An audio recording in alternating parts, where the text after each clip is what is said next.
The new house was fantastic. It was an old farmhouse, and it looked the part. There were barns and fields, acres and acres of field. My wife, Carrie, and I were looking for a good place to start a family, and this house could not have been more perfect. It was a 10-minute drive to the village, with a school and a supermarket and anything you could ever need. Not forgetting the price. The price was astonishing. For all the land that comes with the house, it was an absolute bargain. But therein lay the only problem. Yes, the house did need a bit of work done on it, but apart from that, there was nothing to deter a buyer. Carrie joked that it was probably a murder house, but we laughed it off. Then I started to think about it. I looked into the property and there was nothing. No news articles about vicious slaughter or tales of any mad men that once lived there. Not even any listings on the estate agent websites. It was as if the house, my house, had never existed. I had heard about it from a friend who had just moved to the village. He knew we were looking for a place, and when he saw it, he told us, and we went straight there. The seller had moved to England, so when we phoned the number on the sign, he discussed prices over the phone with me, and we settled. And that was when I assumed that the only reason the house was so cheap was that he had been waiting a long time for a buyer and just got fed up with it. Once the paperwork was sorted and Carrie and I began our long journey to the countryside to move into our home, we hired moving vans and did all the transporting with our friends that lived in the village. We stayed with them until we were all settled in. The village was a lovely place. The people were nice. The scenery was nice. The shelves were stacked. An older couple in their mid-50s took an interest in us. Francis and George owned the local pub. We went in one night and we got to talking. They had asked us where we were moving into. "So it's the house on Monteith Place?" inquired George. "Oh, that is a fabulous property," added Francis. "Oh no, we bought that fantastic farmhouse down the road. We want to start a family and all the space we have in there is perfect for the kids. But we are thinking about selling off some of the field," I said proudly. The color had left their faces like cloud covers a blue sky. George tried to say something, but his words caught in his throat, and he began stuttering at us. "Have you slept in the house?" Francis asked. Her lips were pursed in an almost angry manner. "What?" was all I could muster after seeing their reactions. Francis's face went from pink to white to red in a space of 30 seconds. "Have you slept in the fucking house? Answer me." There was no denying the anger now. "No, we've been staying at our friend's while we get settled. Why? What are you two doing?" Carrie replied, giving me a scared look. "If you come back in here again, your welcome won't be so warm." George's eyes moved to the gun above the bar. It appeared he had found his voice again. We were utterly dumbstruck. These two people who had been on the way to being our good friends not a minute before were actually threatening us with a gun. Even if the gun didn't work, I think we'd heed their warning. We obviously weren't welcome. We paid for our drinks and left, every eye in the pub watching us walk away. We headed back towards our friend's house in complete silence until I spoke. "Just what in the hell was that?" I stopped to look at my wife. She looked more sad than angry. "I don't know. Did we say something? I mean, we must have said something offensive," she said. I could see the tears welling in her eyes. I moved in to hug her. I racked my brain to think of everything that had happened in the pub. It was the house. Something about the house. It could be something petty and silly, but I literally could not think of any reason why this would happen. When we got back to our friend Tom's house, we told him what happened. He looked just as shocked as us, which turned to anger. Those pieces of shit. Those stupid old shitheads. What are they doing? He said as he was pacing around the room. I don't know. I think you might have to do our shopping for us, Tommy boy, I said, trying to make light of the situation. Peter, this isn't a joke. You were literally going to go and live there without a care in the world before they opened their goddamn mouths. Tom was still pacing around the room, back and forth, not looking at us. For the rest of the night, we discussed matters and decided we would simply travel an extra 10 minutes when we needed to shop. The next village over was close enough. We drank and tried to forget the disturbing events of the night. The next day, we got up early and moved out to the house. We bid Tom our farewells and told him we would see him later or the next day. Although, as we were driving off, a few people were watching us leave on the street, and more from their windows. It was early on a weekend, and I wondered why so many people were awake. We drove in near silence to the house, and as we approached, it had a much more ominous, forbidding feel to it. We got out and tried to be as normal as possible, but something was putting me off. I wasn't enjoying even just being in the house, and I could see Carrie wasn't either. Francis and George weren't the only things bothering me. Why did nobody in the pub speak up to us being threatened with death? Why was everybody in the damn village staring at us as we left? We started to unpack boxes, putting away cutlery and clothes, setting up the TV, and as each piece of furniture was placed down, the house began to look and feel more of a home. Carrie and I weren't mentioning the events of the day before, and we kept working and working until the living room, kitchen, and our bedroom looked fit for a family. The rest of the house was still a mess. The spare bedroom had wallpaper peeling off. The bathroom had mold on the roof. But these small details could be taken care of fairly easily. We had a handyman coming the next day to try and fix up the place, as well as a man to fix us up to the cable TV and internet. After a long day of work, Carrie and I sat down and watched a movie in our new home. Something cheery to put the final seal of joy on the house. Carrie fell asleep with her head on my lap. The movie finished and the credits were beginning to roll. I thought there was no use waking her up just to go to sleep in the bedroom, so I began to drift off to sleep myself. As I felt the tendrils of sleep curling around me, Carrie screamed a blood-curdling scream. She kept going and going. I was screaming back, trying to get her to stop, but she turned on her back to look into my eyes. Her eyes had rolled into the back of her head, and her mouth was wider than I thought was ever possible. I started shaking her to wake her up. She must have been having some sort of nightmare. She suddenly stopped. She looked dead. Her eyes were still rolled back, her mouth open as if she were still screaming. Carrie? Carrie, wake up. Wake up, Carrie. I was seriously panicking. I was shaking her violently. Tears filled my eyes and I got up to phone an ambulance. And that was when I remembered that we had no phone connected. I turned back around to grab my cell phone. Carrie was sitting up on the couch, eyes still white, but replacing her gaping mouth was a terrifying smile. It spread across her whole face, and I was crying freely now. I wanted to go to my wife, but I couldn't move. All at once, her eyes came back, the smile disappeared, and she fell down to the floor. And that was when I ran to her. I managed to then shake her awake. My head, what are you doing?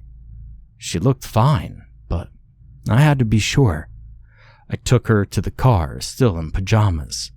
The nearest hospital was a half-hour drive away, so there was no use calling an ambulance. I reversed out of the driveway, but just as I was about to turn onto the country road, I glanced in the rearview mirror. Standing in our living room was a man. Just a man. The lights were off, so I couldn't see his face, only his shape. I looked again to check to see if I was seeing things, but there was definitely a man standing in the middle of my goddamn living room. "There's a man," I said to Carrie. "In the living room, there's a man standing in our living room. I could see him through the window." "What are you talking about?" She turned around to look out of the car and began screaming. Not as before, but a genuine human scream of fear. I got out of the car and ran towards the house. I could hear Carrie in the car screaming at me to come back and to not leave her there, but I kept running to the house to get the intruder. I opened the door and grabbed a hammer that was in the hallway. As I stood outside the living room door, trying to build up my courage, thinking of something to say to this guy, I heard him in there, the floorboards creaking under his slow, heavy footsteps. "Excuse me, what?" I cut off when I shoved open the door. There was nobody. I turned on the lights and looked around. Behind the couch, under the coffee table, behind the curtains. I looked out to the car where Carrie was, and the man was there, standing next to her door, looking in at her. She was staring at me with a scared look on her face. She didn't know he was there. I pounded on the window, screaming at him. Carrie just looked at me and held her hand to her ear, signaling that she couldn't hear me. The man turned and looked at me. His features were still shrouded in blackness, apart from his eyes. They shined in the light of the house as he turned. Wide and black, his hand reached out to the car as he turned back to it. I sprinted outside and over to the car. But he was gone. Again, he was just gone. No evidence to suggest that he was ever there. I jumped in the driver's seat and looked at Carrie. She just stared back into my eyes, a smile on her face. "Carrie, did you see him?" "He was standing next to the car. Where did he go?" She made no move to respond, only gazed. "What is this? Is this some sort of weird joke?" I moved my hand to touch her arm. She moved like a cat and grabbed hold of my wrist, still smiling, still staring. Her nails were digging into my hand. "Don't touch," she whispered. "She's mine." I was trying to pull her hand off of me when she suddenly snapped out of it. She let out a gasp as if she'd been living underwater and started crying hysterically. I knew this was my wife again. I was crying as well. I had no idea what had just happened to the woman I'd spent years of my life with, if it was her. We drove to the hospital, not just for her, but for my wrist. We were out by 3 o'clock and, we decided it better to check into a hotel for the night. I was physically and mentally drained. I'd phoned the police in the morning. When we woke up, it was around 12 o'clock. We both worked for the same firm and had no need to work in an office, so we just conducted our work from home. We got something to eat and headed to the house. We talked on the way back, trying to work out what was happening. My wrist was still burning from the deep gouges torn from my flesh, and Carrie explained that she remembered looking at me as I was pounding on the living room windows. She felt as if I was being watched, but when she looked out the window, all she saw was pitch black. The next thing she remembered was waking up with her hand around my wrist, feeling more than terrified. I phoned the police the second we got home. They came within the hour and searched the area. I was sure they wouldn't find anything, but I had to call them, just to assure myself. The next few weeks went by without a hitch. We stayed with Tommy for a few nights after it happened, although he was hardly there. When we moved back in, we still felt uneasy.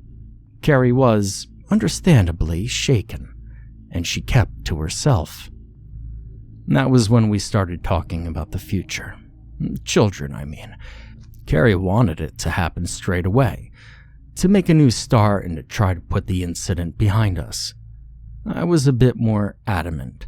I was thinking of trying to find a new place to live. She convinced me that I was overreacting. Even still, I felt like we should wait a while, just until we were financially secure. That night in bed, Carrie started to get a little bit frisky. We were kissing and, well, things happened. To make a long story short, and to spare you the details, Carrie fell pregnant. It was a shock and the chances were so slim, but we were happy. She started to come out of her shell a bit more and was being more of the woman I fell in love with again. We were making plans for the baby, looking for clothes and cribs and prams. 5 months into the pregnancy, we were back at the doctor's getting a scan. The doctor said he could finally tell us the sex of the baby. I didn't want to know, but Carrie did, and he told her while I left the room. When I came back in, Carrie had a huge smile. I knew she wouldn't tell me. I looked to the doctor and he looked horrified. He was looking at the machine and he pushed a button and 2 nurses came running in. The heart monitor was beeping and the 3 were moving Carrie onto her side. "What's happening?" I asked, running over to the doctor. I caught a glimpse of the screen. It looked as if my baby had a hand around its throat. For the first time, I saw my baby's eyes, black and shining, looking at me. I managed to catch a glimpse of my wife's face before I passed out. She was looking at me as well, smiling. The month our baby was supposed to be born, I walked around the house, stopping in our would-be daughter's room. I still couldn't bear to get rid of all the things that we had bought. Carrie was doing a bit better than me. She comforts me every night. I gazed at her stomach and I just imagined what she would have looked like. I was proud of her for moving on, but I wish she had shared my feelings. I wish she had understood. One December night, we were doing the same thing we had done the first night we had gone into the house. We were cuddled on the couch, watching a movie. I was forgetting my woes for a night. The movie ended and we were headed to bed. I climbed under the covers while Carrie brushed her teeth. I laid down my head and began to drift off. Then I heard a noise from the bathroom. "Carrie?" I called. There was no reply. "I'm coming in, are you decent?" I walked to the bathroom. Carrie was on the floor, writhing and tears streaming down her cheeks. "What's wrong? Carrie, tell me what's happening. You okay?" I knelt down next to her. She looked up at me through her teary eyes. "Peter, he's here. You have to let me out. It's him, all him," she struggled to say. What? I didn't understand. What was she saying to me? Was it the man again? "Peter, please, you have to get out. It's not me," she whispered before suddenly becoming still. Her eyes were closed, the tears still straining her face. Then her eyes opened, and they were pitch black, like the eyes on the man, and the eyes that I saw on the sonogram. I ran. I left my wife on the floor. I ran for the car, grabbing my jacket on the way, and I sat in the car for a moment and thought over what had just happened. Before I could get my head together, I saw her standing in the middle of the living room. She was watching me. I had to go. As I drove along the road toward the village, I had to think of what my plan was. Tom had stopped talking to us. I don't know why. I was sure Francis and George still wouldn't welcome us. It was late and Tom was the only person I kept coming back to. And so I drove for his house. I banged on the door constantly until he opened. His eyes went wide when he saw me standing there in a t-shirt and boxers. Pete, what are you doing here? He said, rubbing his eyes. Tom, something happened to Carrie. Mind if I come in? He looked at me hesitantly. Look, man, it's late. I've got to be up early. I couldn't. I interrupted him as I shoved past. No, don't come in here, not yet. Tom's place was a mess. There was paper laying everywhere, as well as pictures of me and Carrie together, next to old pictures of other couples, newspaper clippings, old files, tape recordings. I turned to look at Tom. He was standing at the door, looking down, avoiding my gaze. Look, I like you two. We go back a long time, and I couldn't let it happen to you. He still wasn't looking at me. Tell me what this is. I was getting angry. Why did Tom have all these pictures? What the hell was all this stuff? We sat down and Tom finally explained. It's the farmhouse. You see, it went back over 100 years. We moved out here after hearing about the farm from a brother of the man who had lived there before. They were friends from school. Tom told me that when the farm was built, it was just the farmer and his wife who had lived there. His wife was barren, and he had no other relatives to take over the farm once he was gone. He tried and tried to get his wife pregnant, but it was no use, and he started to deteriorate. It started with him forgetting to feed the animals and plowing the fields, and after time, the animals died. The crops soon followed. The farmers started to find other women to bring home. He wanted a son, and he would do anything to get one. His wife was faring no better. She had begun to lose herself in jealousy and rage. Eventually, the farmer got a woman pregnant. She wanted to go home and raise it with her parents, but the farmer wouldn't let her leave. She was locked in a room for the entire pregnancy. The farmer barely left her side and forgot about his wife. His wife became more and more enraged with each passing day, and when the baby was born, the farmer killed the mother, claiming that he only cared about his own wife. But she couldn't handle the presence of the bastard gift that she could never give him. And so, she killed that baby. She suffocated it while the farmer slept next to her. When he woke to find the baby dead, he blamed his wife. His wife died at the stake. He watched her burn at the back of the farmhouse, and then the farmer starved himself. Since then, every family that had stayed there had pregnancy issues. Every single person that lived in that house had died there. The villagers didn't want the world knowing about this curse to avoid bad press, so it was kept strictly within the local community. Now, I was utterly dumbstruck. This sounded insane. Couldn't be true. Tom, if you knew about all this, why did you tell us about the house? You told us to live here. I had to know why my friend had doomed me and my wife. I had to try to stop him. You see, when James's brother died there, he was distraught. He knew I could find out about the house, and I thought if you two lived there, I could stop it. He went back to looking at the floor. I was there, the night you two moved in. I saw him, Pete. I was in the field opposite. He went into Carrie. I saw him go into her, and he looked at me. And that's when I left.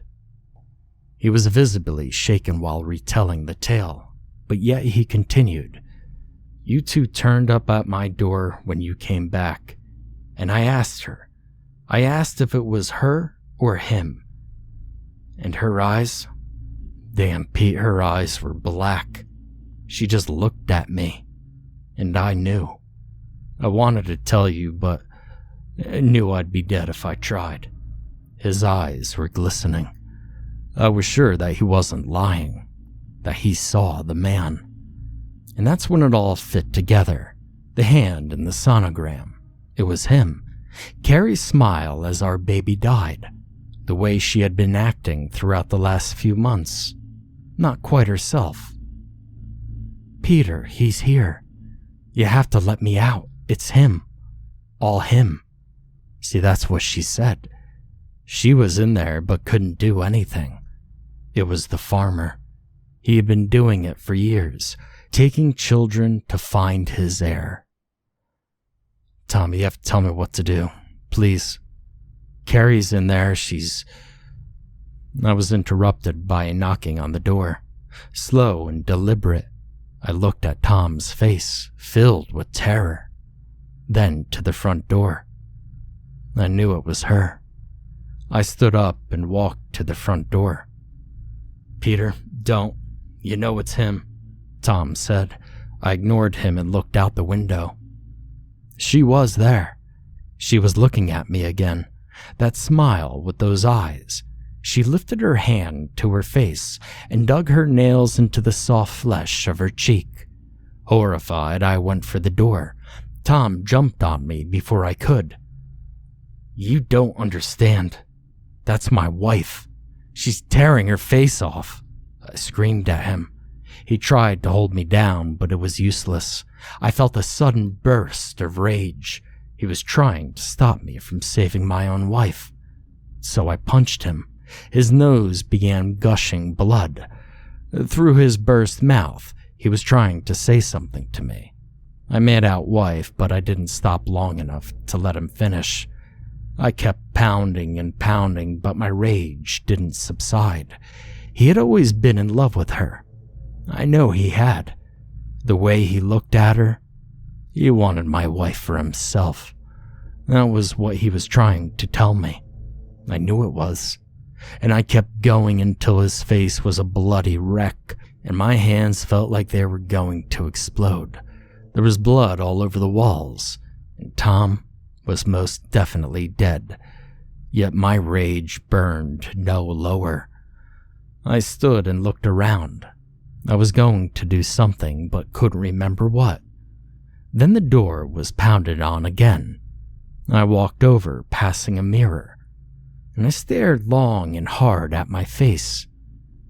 I hadn't looked at myself in a long time, and I looked horrible. Blood splattered across my face, but I smiled. The light was shining right into my eyes. But still, they were black. The wife.